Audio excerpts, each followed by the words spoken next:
Hi எல்லாருக்கும் வணக்கம். Welcome back to our channel. இன்றைக்கி என்னோடய சிம்பிள் பர்த்டே விலாக் தான் பார்க்க போகிறோம். என்னோடய பர்த்டே வந்து எப்போது நாங்கள் சிம்பிளாக தான் செலிப்ரேட் பண்ணுவோம். Night time surprise, cake cutting அந்த மாதிரிலாம் எதுவும் அதிகமாக கிடையாது.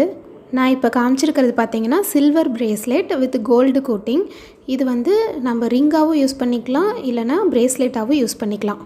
இந்த ட்ரெஸ் வந்து எனக்கு ரொம்ப ரொம்ப பிடிச்ச ட்ரெஸ்ஸு. ஏன்னா இந்த கலர் வந்து ரொம்ப பிடிக்கும், ஸ்கை ப்ளூ கலர். இந்த ட்ரெஸ் வந்து எடுத்து ஒரு 3 months இருக்கும். ட்ரெஸ் கலெக்ஷன்ஸு கூட சேர்த்து எடுத்தது. இது ரொம்ப பிடிச்சிருந்தனால பர்த்டேக்கு போடணும் அப்படின்னு சொல்லி அப்படியே வச்சுருந்தேன்.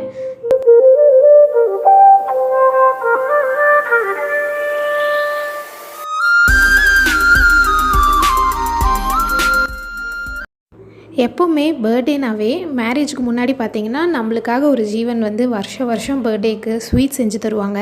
அப்புறம் அது மட்டும் இல்லாமல் பிரேக்ஃபாஸ்ட், லன்ச்சு, டின்னர் அப்படின்னு சொல்லி நேரத்துக்கு நம்மளுக்கு பிடிச்ச ஸ்பெஷல் டிஷ்ஷஸாக செஞ்சு அசத்துவாங்க. பர்த்டேக்கு மட்டும் இல்லை, எந்த ஒரு ஸ்பெஷல் டேனாவும் அப்படி தான் செஞ்சு அசத்துவாங்க.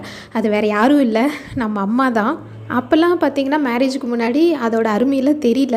என்னடா சர்ப்ரைஸ், கிஃப்ட்டு இந்த மாதிரிலாம் எதுவும் அம்மா தரமாட்டேங்கிறாங்க, ஏதோ ஒரு ஸ்வீட் தானே செய்கிறாங்க, இதெல்லாம் ஒரு ஸ்பெஷலாக வருஷம் செய்கிறாங்க அப்படிங்கிற மாதிரி அதை குறைச்சி எடை போட்டுட்டேன். ஆனால் மேரேஜுக்கு அப்புறம் தான் பார்த்திங்கன்னா அம்மாவோட அருமையே தெரியும். மேரேஜுக்கு அப்புறம் அந்த ஸ்வீட்டை தான் நான் ரொம்ப மிஸ் பண்ணுவேன். பர்த்டேனாவே சர்ப்ரைஸ், கிஃப்ட்டு இதெல்லாம் வந்து இவர் கொடுப்பாரு. ஆனால் ஸ்வீட் செஞ்சு தரத்துக்கு தான் ஆள் இருக்காது. நம்மளுக்கு பர்த்டே அப்படின்னா நம்மளே தான் ஸ்வீட் செஞ்சுக்கணும். இவருக்கு சமையல் செய்ய தெரிஞ்சால் கூட பரவாயில்ல, இவர் செஞ்சு தருவார். ஆனால் இவருக்கும் சமையலுக்கும் ரொம்ப தூரம். மேரேஜ் ஆன புதுசில் தான் இந்த மாதிரி மிஸ் பண்ணது. அதுக்கப்புறம் 2-3 தடவை வந்து என் பர்த்டேக்கு அம்மா கூடவே இருக்க மாதிரி சிச்சுவேஷன் அமைஞ்சுது. கிருத்திக் பிறந்தபோது, பாப்பா பிறந்தபோது அந்த மாதிரிலாம். அந்த மாதிரி டைமில் அம்மா எனக்கு ஸ்வீட்டு, ஸ்பெஷல் டிஷ்ஷஸ்லாம் எனக்கு பிடிச்சதெல்லாம் செஞ்சு கொடுத்தாங்க. அதனால் எனக்கு அப்போவே திருப்தி ஆயிடுச்சு. இந்த பர்த்டேக்கு வந்து நான் எதையுமே எதிர்பார்க்கல, இப்படி தான் இருக்கும் அப்படின்னு சொல்லி மனசு வந்து பழகிருச்சு. காலையில் பிரேக்ஃபாஸ்ட்டுக்கு வந்து இட்லியும் தக்காளி சட்னியும் ரெடி பண்ணிகிட்ருக்கேன். எனக்கு பிடிச்ச டிஷ்லேயே எது ரொம்ப ஈஸியாக செய்ய முடியுமோ அதை சூஸ் பண்ணி செஞ்சிட்ருக்கேன். காலையில் கோயிலுக்கும் போகலான் இருக்கோம், அதனால் சீக்கிரமாக செய்யலான்னு இது செய்கிறேன். எனக்கும் கிருத்திக்கும் தக்காளி சட்னி வந்து ரொம்ப ஃபேவரெட்டு. டிஃபன் ரெடி பண்ணிவிட்டு அப்புறம் கோயிலுக்கு போயிட்டு வந்தோம். அதுக்கப்புறம் சாக்லேட்ஸ், கிஃப்ட் எல்லாம் கொடுத்தாங்க.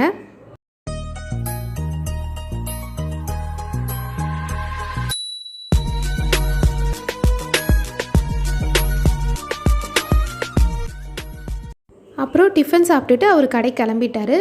அப்புறம் ஆஸ் யூஷுவல் எப்பவும் போல் பாப்பா கூடவும் கிருத்திக் கூடவும் டைம் ஸ்பெண்ட் பண்ணிவிட்டு அப்புறம் பாப்பாவை தூங்க வச்சுட்டு நான் வந்து பாயாசம் செய்யலாம் அப்படின்னு சொல்லி வந்திருக்கேன். காலையில் டிஃபன் செஞ்சுட்டு குழந்தைங்களெல்லாம் ரெடி பண்ணி கோயிலுக்கு போயிட்டு வரதே ஒரு பெரிய போராட்டம் ஆயிடுச்சு. அதனால் ஆஃப்டர்நூன் தான் நான் வந்து பாயாசம் செய்ய போகிறேன். அவல் பாயாசம் செய்ய போகிறேன். எந்த பாயாசமாக இருந்தாலும் பாயாசம்னாவே செய்கிறது ஈஸி தான், குயிக்காக வேலை முடிஞ்சிடும். ஃபஸ்ட்டு பாயாசம் செய்கிறதுக்கு தேவையான பொருளை எடுத்து வச்சுட்டு அப்புறம் செய்கிறதுக்கு ஸ்டார்ட் பண்ணால் ஈஸியாக இருக்கும்.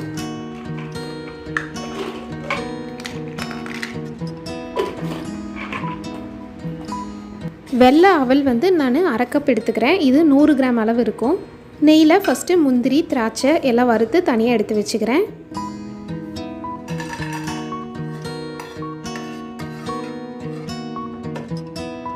இதே பேனில் அவல் சேர்த்துட்டு நல்லா கிறிஸ்பி ஆகிற வரைக்கும் வறுத்துக்கலாம். இப்போ கொஞ்சம் செவந்து கிறிஸ்பி ஆகிருக்கு. இது கூட நான் 2 டம்ளர் பால் வந்து சேர்த்துக்க போகிறேன். அதாவது 100 கிராம் அவல் கூட 400 ml வந்து பால் சேர்த்துக்கிறேன். இந்த பால்லையே அவல் வேகும்போது நல்லா டேஸ்ட்டாக இருக்கும். அவல் வேகிறதுக்குள்ளே வெல்ல பாகு ரெடி பண்ணிக்கலாம். இன்றைக்கி இனிப்புக்கு வந்து நான் வெல்லம் தான் சேர்த்துக்கிறேன். அவல், வெல்லம் எல்லாமே ரொம்ப ஹெல்தி. இந்த ரெண்டுலேயுமே இரும்பு சத்து அதிகமாக இருக்குது. அதனால் இந்த பாயாசமே ரொம்ப ஹெல்த்தியான பாயாசம். வெல்லம் வந்து 3/4 டம்ளர் நான் எடுத்துக்கிறேன். 3/4 டம்ளர்னால் 150 கிராம். தண்ணி வந்து 2 டேபிள் ஸ்பூன் அளவுக்கு கொஞ்சமாக சேர்த்துக்கிறேன். இந்த வெல்லம்லாம் உருகுனாவே போதும். அப்பப்போ நடுவில் நம்மளுக்கு தண்ணி வேணும்னாலும் கொஞ்சமாக ஒரு டேபிள் ஸ்பூன், 2 டேபிள் ஸ்பூன் அளவுக்கு நம்ம சேர்த்துக்கலாம். இந்த பாலாடெல்லாம் மேலே வருது இல்லையா, அதெல்லாம் சேர்த்து நம்ம கலக்கும்போது பாசந்தி ஸ்வீட் சாப்பிட்ற மாதிரியும் டேஸ்ட்டாக இருக்கும். அப்புறம் வாசத்துக்காக நம்ம ஏலக்காய் தூள் சேர்த்துக்கிறேன். ஒரு 3 ஏலக்காய் தட்டி நான் சேர்த்துக்கிறேன். இப்போ முக்கியமான ஸ்டெப் என்னென்னா, இப்போ ஸ்டவ் ஆஃப் பண்ணிவிட்டு பால் வந்து கொஞ்சம் ஆறுனதுக்கப்புறம் இந்த வெள்ளைப்பாகு நம்ம சேர்த்துக்கலாம். ஏன்னா ரொம்ப சூடாக இருக்கும்போது ஸ்டவ் ஆனில் இருக்கும்போதே நம்ம சேர்த்துக்கிட்டோன்னா ஒரு சமயம் பால் வந்து திரிஞ்சு போயிடும். வெல்லம் வந்து வடிகட்டினதுக்கப்புறம் எனக்கு 1/2 டம்ளர் இருந்தது, அதாவது 100 ml வந்துச்சு. இதை வந்து நம்ம இந்த அவல் பாயாசத்தில் சேர்த்துக்கலாம்.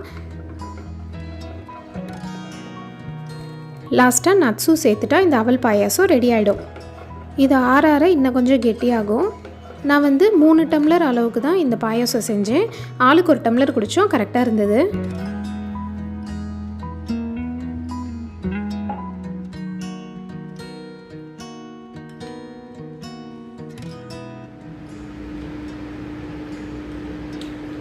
செம்ம டேஸ்ட்டு. கண்டிப்பாக நீங்களும் ட்ரை பண்ணி பாருங்கள். அவல் பாயாசம் அதுவும் வெல்லம் போடவும் நல்லா தித்திப்பாக சூப்பராக இருக்குது.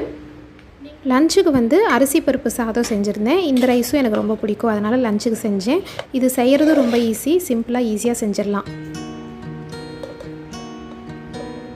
அப்புறம் நைட்டு டின்னருக்கு வந்து வெளியில் ஹோட்டலுக்கு போயிருந்தோம்.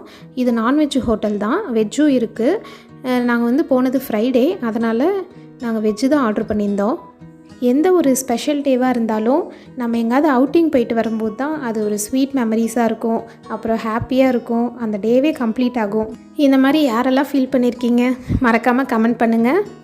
இது நான்வெஜ் ஸ்பெஷல் ஹோட்டல் அப்படிங்கிறனால வெஜ்ஜெல்லாம் கொஞ்சம் சுமாராக தான் இருந்துச்சு. ஆனால் மஷ்ரூம் கிரேவி சூப்பராக இருந்துச்சு. பாப்பாவும் அப்பப்போ கொஞ்சம் தொந்தரவு பண்ணிவிட்டு அப்புறம் அவள் பாட்டுக்கு விளாண்டுட்டு இருந்தா. அவளுக்கும் இங்கே ஒரு தோசை வாங்கி ஊட்டியாச்சு. ஹோட்டலுக்கு போனாவே சாப்பிட்டு முடிச்சதுக்கப்புறம் ஏதோ ஒரு டெசர்ட் சாப்பிட்டா தான் திருப்தியாக இருக்குமே. சம்மருங்கிறனால தைரியமாக எல்லாம் சாப்பிட்டாச்சு. அது முக்கியமாக கிருத்திக்கு கோல்டு வரும் அப்படின்னு சொல்லி அதிகமாக ஸ்வீட் ஐட்டம்ஸ் ஐஸ்கிரீம்லாம் கொடுக்க மாட்டேன். ஆனால் சம்மருங்கிறனால என்ன வேணாலும் சாப்பிடு அப்படின்னு சொல்லி அவனை ஃப்ரீயாக விட்டாச்சு. பாப்பாவுக்கு ஐஸ்கிரீம்னால் என்னன்னே தெரியல, அதனால் அவள் பாட்டுக்கு தண்ணி குடிச்சிட்டு இருந்தா. எல்லோரும் இந்த வீடியோ பார்க்கும்போது ஸ்டார்டிங்கில் ஒரு விஷயம் எக்ஸ்பெக்ட் பண்ணியிருப்பீங்கன்னு நினைக்கிறேன். அது என்னென்னா, இவர் என்ன gift கொடுத்தாரு அப்படின்னு நினச்சிருப்பீங்க. அவரும் கிருத்திக்கும் 2 பேரும் சேர்ந்து இந்த ஃபோட்டோ ஃப்ரேமும் அப்புறம் கீ செயினும் வாங்கி கொடுத்தாங்க. இவர் வந்து என்ன வாங்கி கொடுத்தாரு அப்படிங்கிறத விட அவர் gift கொடுத்ததே எனக்கு ஒரு பெரிய சர்ப்ரைஸ் தான். இது வந்து ஃபேன்சி சில்வர் இயரிங்.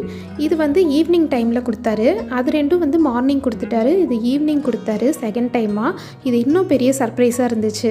எனக்கு ரொம்ப பிடிச்சிருந்தது. இது போட்டு தான் அவுட்டிங் போயிருந்தோம், ரொம்ப நல்லா இருந்தது. இந்த வீடியோ பார்த்து நீங்கள் எல்லோரும் என்ஜாய் பண்ணியிருப்பீங்கன்னு நினைக்கிறேன். உங்களோட பர்த்டே எப்படி இதே மாதிரி சிம்பிளாக செலிப்ரேட் பண்ணுவீங்களா, நீங்கள் எந்த மாதிரி செலிப்ரேட் பண்ணுவீங்க அப்படின்னு சொல்லி கமெண்ட் பண்ணுங்கள். இந்த வீடியோ பிடிச்சிருந்தா ஒரு லைக் கொடுங்க, நம்ம சேனலுக்கு சப்ஸ்கிரைப் பண்ணுங்கள். தேங்க்யூ.